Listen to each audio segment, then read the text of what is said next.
Yes, Cobalt. It's us. Alright, and here we have my deck. This is the deck that I entered in a recent tournament. I came second place, losing to basically an identical copy of this deck. I think there were some slight changes, but nothing too major. So let's go through everything here. We're going to start with the cars. I'm playing 3 teams, so I have 5-4-4, which makes up for my 13 cars. I have my 3 mod grabbers, and then just the 3 highest stats of each of the 3 teams I'm playing, as well as the one that keeps shifts, because that high voltage is insane for keeping shifts. It means that I can play things like Under the Hood onto this all the time, and it's always going to keep that information. I am running 2 Accelerchargers, which is obviously the one that draws 2 cards because it draws 2 cards. Yeah. And I'm also running the one that lets you equip a shift from your hand for free on any vehicle. I know I said in the previous video that this one is bad, and I do stand by that. I think that this is not a very good card.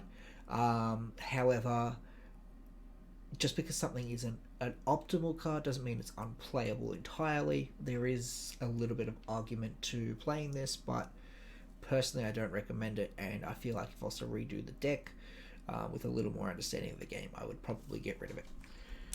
But let's move on to the shifts. Alright, first up we have Dodging Disaster. This card is insane. Run it at 4 because we have the 2D charger, so we're running it at 4.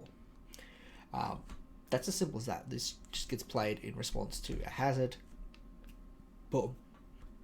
It also gives the +2 stat for that realm, which is fine. Guts is dumb. Just plays a mod for free on the same car, so it gets a +1 for that realm as well as the mod.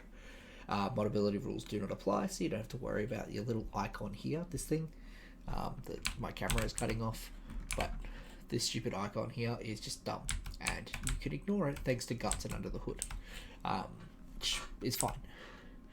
And then we have obviously the 3 Under the Hood, which you put this on high voltage most of the time if you can, or something that just needs to quickly get out of its room. And then it also lets you put the mod on any car. It doesn't matter where it is. And then I have 2 of the Hack Mimic that lets you change the team of a car. This really helps for things, especially these, that never leave their realm. Generally, they'll never leave the first realm purely because you want to put Hack Mimic on them and change their teams. So if I've got this and 2 other Teku, and then I've got, 1 Maniac, I can then just change this into a Maniac, and I've got an extra 8p point because you get it for having 2 of each team. I also run 1 Picker-Line. I agree that it's not a very good card, but it's a fun card. And if you can pull this off, you can steal a game that you are otherwise losing. It is the only card that lets you steal a game, or lets you speed up. It is the only speed up card, but it is a 5 cost, and it does cost you another car. Sometimes it's good for the first realm, especially if you're getting stuck on the first realm, but generally you'll be using it in the late game.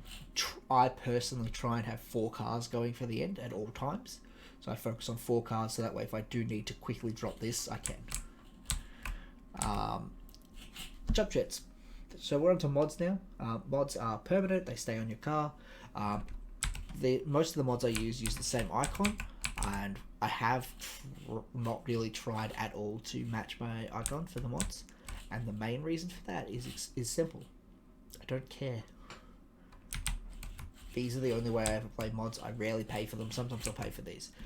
This lets you draw a card for free when it enters and gives you a permanent +1 on this lane, which none of that matters. The draw card matters. That's the only reason I play this.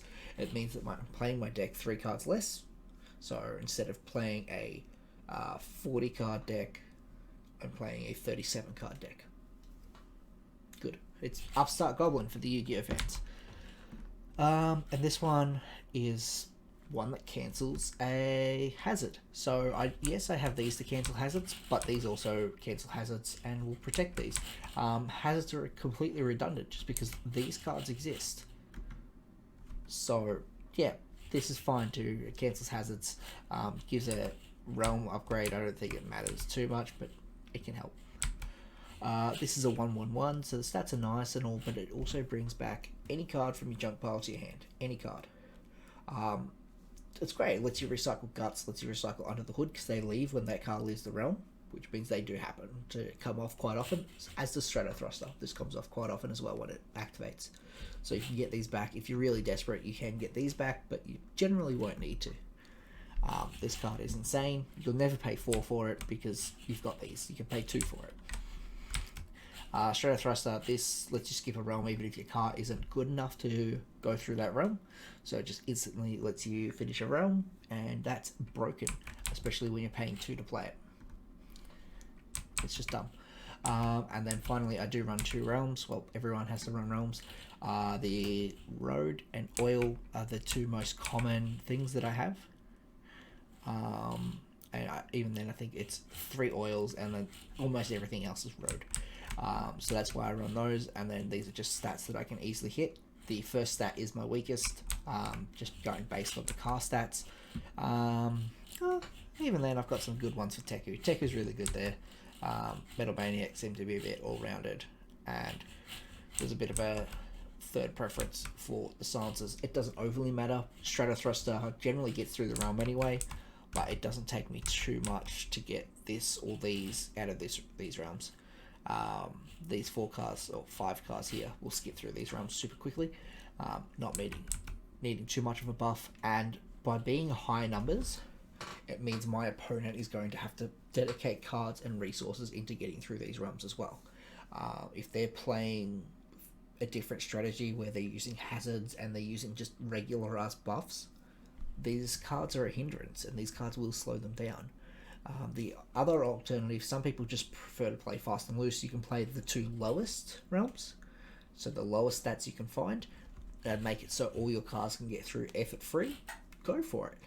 Also, most of my things you'll see, like mods especially, follow that last column, and then this follows the last 2, this follows the middle one as well, which following that last column means that this is a lot more doable, and this one is, probably as doable as the first one anyway, but it's only +1. Even this gives a +3 there, so anything can get through as long as it's 5+, which is 4 on my cars. But it's fine. It's not a big deal. The Teku absolutely kill it if someone plays the first number. Oh, this gets through with this as well because it's +1 with the road. Also remember the roads and stuff, like this being the oil slick and the 7 here, this one will get through for free, as with this one. So these 2 cars are great for that situation. There's no point playing weaker cars just so you can have different roads, different tractions. It's just not worth it. None of that is worth it. But yeah, so that's the basics of it. That's the basics of everything. Obviously, if you want to play hazards, play these. I would particularly suggest this one. Turning off shifts is very good, especially in the early game. Unfortunately, they can still just dodging disaster this, but at least you've only paid 2. You haven't paid 5. A lot of people do like this, and I can understand the uses for this one. Personally, I'd rather just pay the extra 1 and just kill the vehicle. But this hurts if you get hit with a dodging disaster after playing this. You've just paid 5 and got no value out of it. This is not really that good either. The best card you're going to hit off this is dodging disaster, and that's not worth it. You're paying 3 to do that, and that's if they don't just dodging disaster it anyway. And then obviously these are all great. As for these, this I'm interested in playing around with, and I might revisit some of my cars and just see if I can get a little more of this icon for the same stats. So if I've got another 13, because I did have the 13s, but if I have another 13 that has a different symbol, I might try it. I think these are, oh wait, these are 14s. I don't think I can get another 14 with the same symbol. That's a 13. Oh, that's a 14, but I've already playing that. Yeah, unfortunately these are all just lower stats. And the 13s just aren't worth it for, well, it's the same symbols anyway, it doesn't overly matter. So, it's something to look into. I could always swap the silencers for drones. I don't think that has too much of a hindrance unless this is playable, which It's kind of, but not really. There's no difference between these two cars, and I'm not even playing this. I'm also tempted to play this just because it's another mod grabber, and getting back mods for free is fine, especially when, you know, that's a mod. You can get this back 3 times with just these, and then this gets it back. And it's nutty. It is absolutely nutty how much recovery and recursion you can play in the game.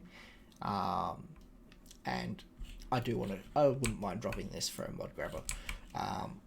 But that's pretty much it. I personally don't recommend using hazards at all, and I don't understand why they bothered to put this card in the first set. It is insane. It is just so unbelievably strong, and then this should have been released like 2 to 3 sets in or something like that, when hazard cards had a chance to shine. At no point is a hazard card ever going to be worth playing over this. But yeah, that's the simple logic of the game. I would rather have all 4 of these stuck in my hand than play a hazard, wasting AP and getting hit by one every day of the week. But thank you for watching. This is my deck list that, you know, I find is very good. Feel free to tweak it, do whatever you want with it, and give it a shot. I'll link the Discord for the Accelerations card game community in the comments of this video and the other videos, or maybe just this one, whatever. And have fun, guys. Just get in there and have some games. It is a fun little community. Unfortunately, we're never going to get a second set, and that means the game is solved. It's stuck in this eternal format where nothing's going to ever change. No new cards will be added. Someone might create fan cards, but it's a matter of getting the community to accept them, and I just don't see that happening. Yeah, so if you enjoyed all this, don't forget to subscribe.